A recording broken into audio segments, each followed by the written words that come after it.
todos, sejam bem-vindos a mais uma aula de História e na aula de hoje nós iremos falar sobre as revoltas regenciais. Bom, pessoal, o objetivo dessa aula não é falar detalhadamente cada uma das revoltas, mas sim fazer um resumão das revoltas para que vocês possam estudar para o vestibular, ok? Então, vamos começar com as principais revoltas do período regencial. Vamos falar dessas principais revoltas e do finalzinho do período regencial, ok? Então, gente, nós temos aqui, 5 grandes revoltas que ocorreram durante o período regencial: a cabanagem, a balaiada, a sabinada, a revolta dos males e a farroupilha. Notem que grande parte das revoltas ocorre no norte e nordeste brasileiro e nós temos uma revolta no sul. Por que a maioria ocorre no norte e no nordeste brasileiro? Porque desde a crise do açúcar era uma região que estava abandonada pelo governo e isso não vai mudar durante o período regencial, ainda vai ser uma região excluída dentro do território brasileiro, tá? Então é comum, por conta dessa região ser muitas vezes ignorada pelo governo, acabar eclodindo as principais revoltas. Então, primeira revolta, cabanagem, gente. A cabanagem, ela ocorreu no Pará, mais especificamente no Grão do Pará, nessa região aqui, entre 1835 a 1840. Quem participou dessa revolta? Eu não vou falar nomes específicos de participantes, tá, gente? Vou especificar mais as classes sociais, que eu acredito ser mais importante do que citar nomes específicos. Então, quem participou? Fazendeiros, padres, lavradores, jornalistas e principalmente os cabanos. Os cabanos eram mestiços, escravos libertos e indígenas que moravam em cabanas de palha. Daí advém o nome cabanagem, por conta da intensa participação dos cabanos. O que foi então essa revolta, gente? Ela vai ser uma revolta violenta e de caráter popular, com a tomada de poder dos revoltosos. Então, durante esse processo da revolta, a gente vai ter o grupo de revoltosos tomando o poder com o uso de muita violência, só que eles não vão conseguir se manter. Mas quais foram os motivos, as causas que levaram a essa revolta? Primeiro, gente, a miséria da maioria da população. Lembrando que era uma revolta de caráter popular e grande parte das revoltas de caráter popular tem como motivação a miséria da população. Nós temos também o isolamento da província, que não participava do governo central. É aquilo que eu estava falando no início, da questão de que as áreas do norte e nordeste brasileiro muitas vezes eram ignoradas pelo governo central. E nós temos também a nomeação de um presidente da província estranho à região. E isso acontecia em muitos locais naquela época no Brasil, de você colocar um presidente de província que nem sequer vivia na região, que não conhecia os problemas locais. E isso acabava dificultando bastante a organização do local e criando aí muito descontentamento. Bom, gente, como que terminou essa revolta? Essa revolta terminou depois de muita luta, tá? O governo, depois de diversas batalhas, conseguiu controlar a província e muitos cabanos foram mortos. Alguns líderes foram deportados e outros anistiados. É importante destacar que aqueles que foram anistiados, ou seja, perdoados, eram aquelas poucas pessoas que pertenciam à elite local que acabaram sendo perdoados, porque os cabanos mesmos que participaram intensamente da revolta, a maioria acabou sendo morto durante o processo de combate do governo. Próxima revolta é a Sabinada. A Sabinada ocorreu na Bahia em 1837 a 1838, então ocorre aqui nessa região. Quem participou da Sabinada foram os fazendeiros, as camadas médias urbanas e os setores militares. Então notem que já é uma revolta um pouco mais elitizada, com pouca ou nenhuma participação popular. Basicamente, o movimento da Sabinada ele foi um movimento separatista, tinha o intuito de separar a província do restante do Brasil. Eles queriam ocupar Salvador e proclamar uma república provisória, no qual essa república ela permaneceria independente até Dom Pedro de Alcântara completar a maioridade e assumir o poder. Então, o que motivou essa revolta vai ser justamente o descontentamento das elites e camadas médias urbanas com o governo central. Então, o descontentamento deles era com relação ao governo regencial, tá? O governo central. Tanto que eles queriam se tornar livres, independentes, até Dom Pedro completar a maioridade e assumir o poder. Após Dom Pedro completar a maioridade, o objetivo é que ele voltasse a ser parte do Brasil. Pelo menos era a ideia inicial.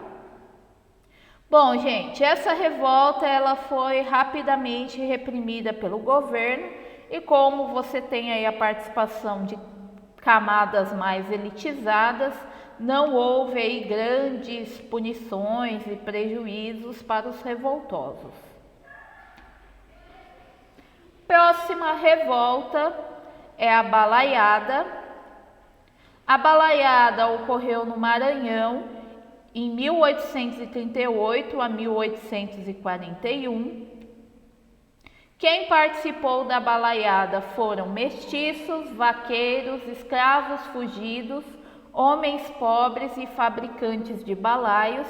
Aqueles que não sabem o que são balaios são cestos, como esses que aparecem aqui na imagem para vocês.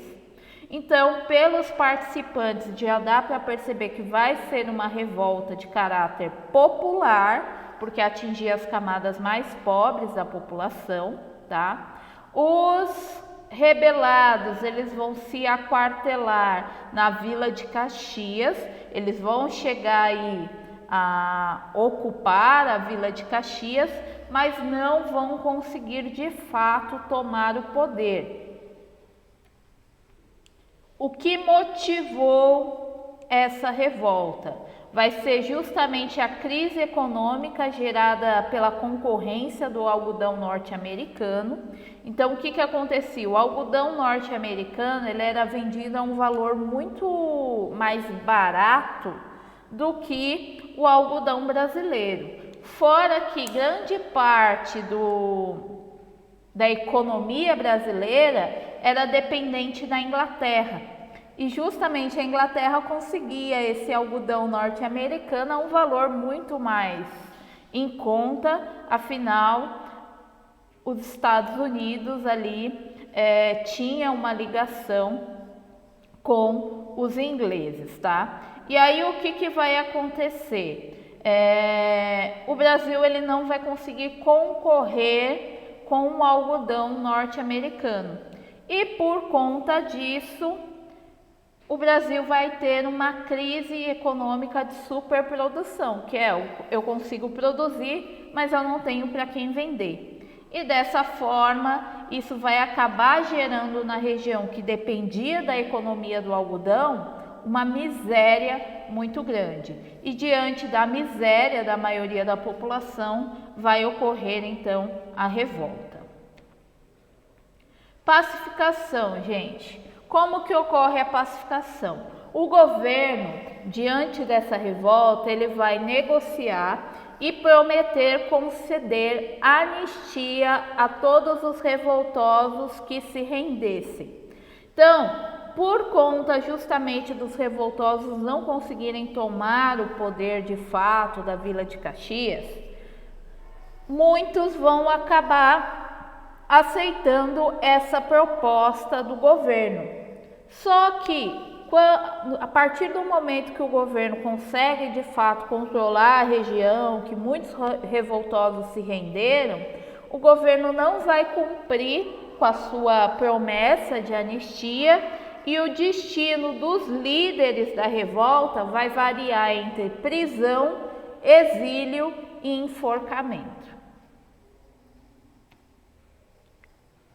Bom, gente, revolta farroupilha. A revolta farroupilha é uma revolta bem diferenciada do restante, tá? Ela vai ser uma revolta elitizada e é uma revolta que vai ocorrer no sul do Brasil. Então, o local dessa revolta é o Rio Grande do Sul e ela ocorre em 1835 a 1845. Quem participa dessa revolta? São os grandes estancieiros e os comerciantes de charque do Rio Grande do Sul. E aí nessa revolta a gente tem nomes que ficaram muito famosos, que inclusive chegaram aí a fazer até minisséries, filmes na televisão falando a respeito dessa revolta. Então a gente tem, por exemplo, a minissérie A Casa das Sete Mulheres, no qual vai contar um pouco do processo dessa revolta farroupilha, tá? E aí a gente tem como personagens que acabaram se destacando o Bento Gonçalves, o Davi Canabarro, o Bento Manuel, a Anita Garibaldi, o Giuseppe Garibaldi e do outro lado, do lado de oposição, a gente tem o Dom Pedro II e o Duque de Caxias, tá bom? E aí nesse contexto, nessa revolta entre os participantes, o que chama muita atenção é a Anita Garibaldi, porque é uma mulher em meio a uma revolta no Brasil e que vai ter um destaque muito grande, um destaque não como companheira do Giuseppe Garibaldi, mas principalmente como uma guerreira que vai lutar e muitas vezes liderar a revolta farroupilha. Bom, gente, o que foi essa revolta? Essa revolta ela foi um movimento separatista que chegou aí a dominar e proclamar a República Rio-Grandense e depois eles chegaram a proclamar a República Juliana em Santa Catarina. Então eles vão percorrer aí diversas regiões, tentando emancipar essas regiões. E os motivos que levaram a essa revolta foram os altos impostos cobrados sobre o charque gaúcho, que sofria concorrência com o charque platino, principalmente da Argentina, e um desejo de maior autonomia das elites locais. Então, como eu havia dito, é uma revolta elitista, então você tem aí os interesses principalmente das elites. Por quê? Porque o governo central ele cobrava altos impostos em cima do charque, que era o principal produto da região, e por conta desses altos impostos, o valor, o preço vendido do charque brasileiro era muito alto, em comparação com o charque argentino, que tinha um valor muito baixo. E dessa forma o Brasil sofria aí com a questão da crise econômica, porque você não conseguia vender o produto que acabava tendo um valor muito alto. Então as elites locais tinham esse desejo de autonomia para não ter tantos impostos na região e conseguir então concorrer com os países vizinhos, os nossos amigos aí argentinos, uruguaios que ficavam próximos ali à região do Rio Grande do Sul. Bom, gente, como que termina essa revolta? Diferente das revoltas anteriores, que o governo entrou com força total, reprimindo a revolta, a Farroupilha foi um pouco diferente, tá? O governo foi duro, mas ele também foi mais brando com relação às outras. Por quê? Porque justamente era uma revolta formada principalmente pela elite do Rio Grande do Sul. E dessa forma, o governo ele acabou adotando uma estratégia mais de negociação. Então, embora tivesse havido lutas, houve também muita negociação entre os revoltosos e o governo, o que fez com que a revolta durasse mais tempo, tá? E basicamente terminou em um acordo entre os farroupilhas e o governo, e os principais líderes mantiveram seus postos militares, ou seja, diferente das outras revoltas mais populares que os líderes foram esquartejados ou até mesmo exilados, nessa revolta não aconteceu nada com os líderes, que a maioria eram da elite. Eles mantiveram suas terras, mantiveram seus postos militares, então não teve grandes consequências para eles. Bom, gente, e por último, porém não menos importante, nós temos a revolta dos malês. O que acontece nessa revolta, tá? A revolta ocorreu em Salvador em janeiro de 1835. É a revolta que tem curta duração, porém uma intensidade muito grande por conta das propostas dos revoltosos. Quem participou dessa revolta foram escravos e libertos africanos de religião muçulmana, e neste ponto a religião tem extrema importância para as propostas dos revoltosos, e esses libertos africanos que seguiam a religião muçulmana, eles eram conhecidos na Bahia como malês ou nagôs, daí o nome da revolta. Alguns africanos não muçulmanos também participaram dessa revolta, mas a gente tem um destaque maior para aqueles que eram muçulmanos, tá? O interessante é que alguns desses revoltosos, eles possuíam experiência de combate, de luta, e eles sabiam ler e escrever em árabe, o que no Brasil era uma situação bem rara. A pessoa saber ler e escrever, principalmente um escravo liberto ou propriamente o escravo.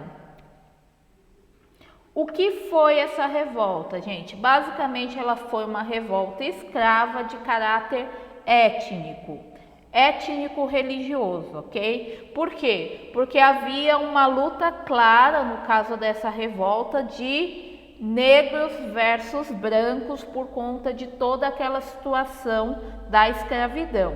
E aí você soma isso à questão da religião islâmica influenciando todo o movimento.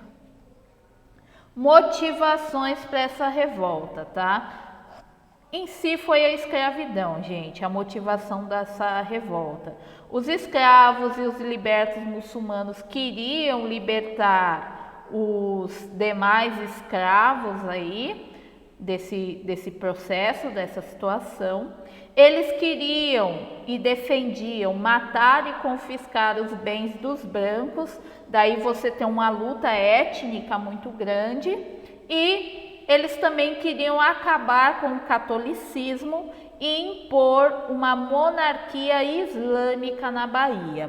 Então eles tinham ideias extremamente radicais, mesmo de exterminar os brancos, confiscar os bens que foram conquistados com base no trabalho escravo, e eles tinham também a questão de acabar com o catolicismo, que era visto como a religião do branco, a religião do português, e impor uma monarquia islâmica.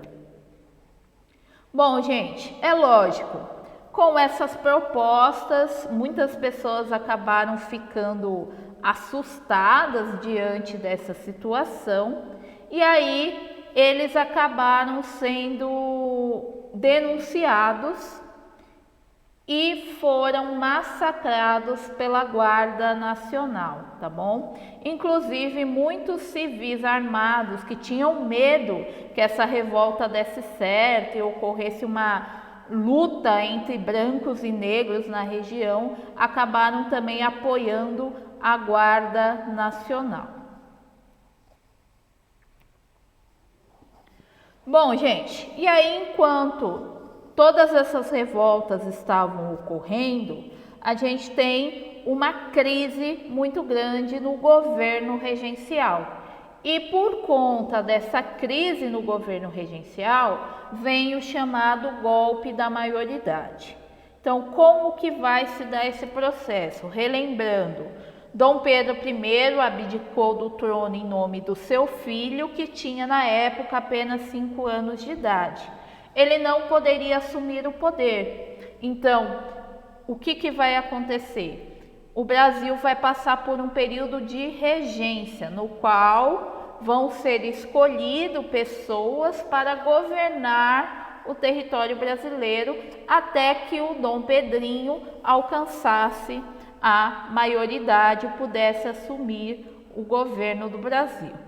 Tá? Então, nesse meio tempo, a gente vai passar pela regência trina provisória, a regência trina permanente e a implantação da regência una com o Feijó no poder, e após também a saída de Feijó, a gente vai ter o governo uno de Araújo de Lima, tá?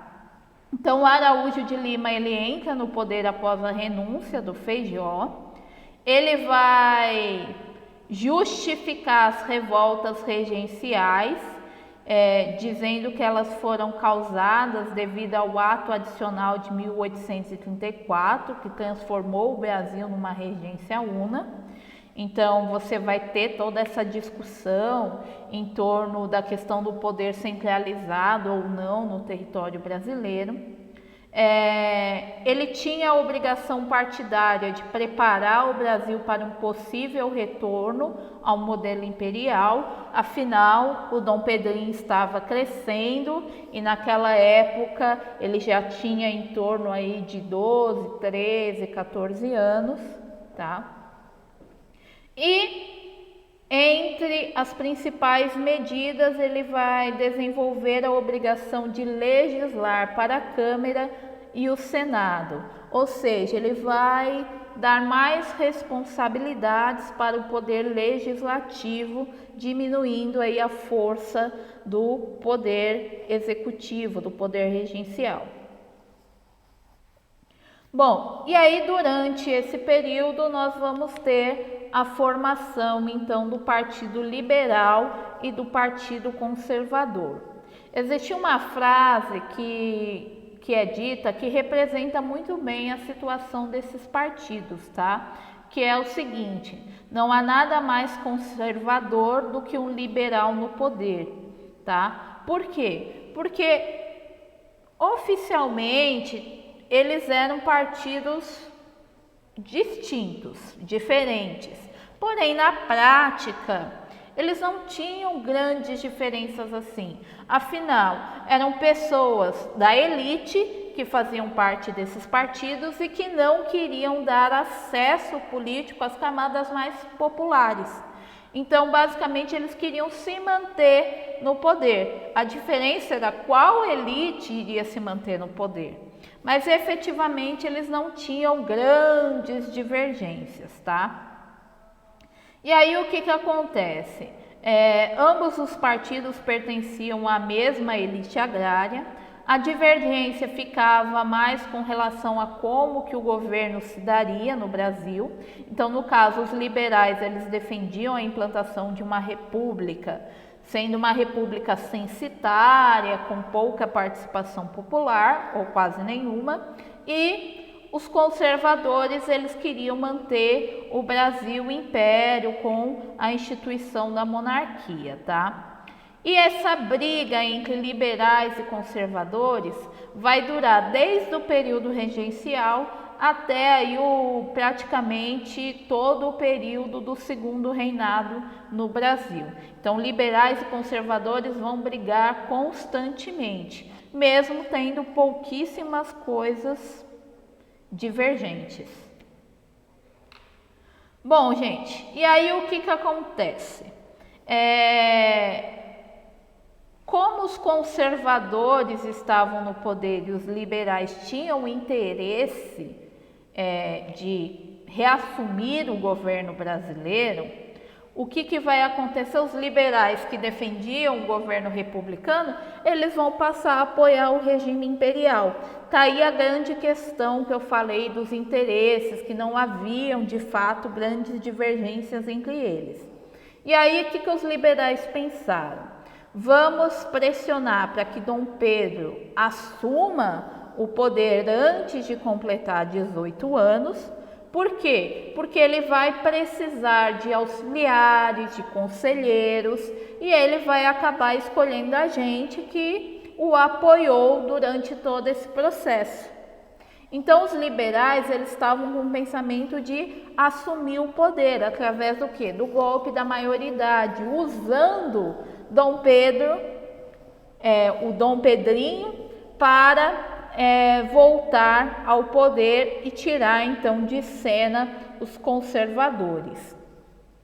E é lógico, Dom Pedrinho se interessou pela situação, afinal ele já estava ali interessado no governo.